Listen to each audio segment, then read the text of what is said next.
Hey everyone, and welcome back to another video. And in this video, I'm going to show you how to change the name of a device on the Kasa app. Now, this video is going to be particularly useful for individuals. Let's say that you want to change the name of the device. Maybe a camera is no longer going to be in the kitchen.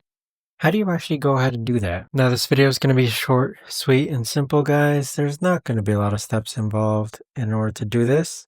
Let's first hop onto the Kasa app. Next, click on the device which you want to go ahead and change the name of. Next, click on the gear icon on the upper right hand corner. Next, click on device name, and then this is where you're going to change the device name. But there you have it, guys. That right there is the best and easiest way that I know of to actually go ahead and change the name of the device on the Kasa app. If you guys know of a better or easier way to actually do this, let me know in the comments down below.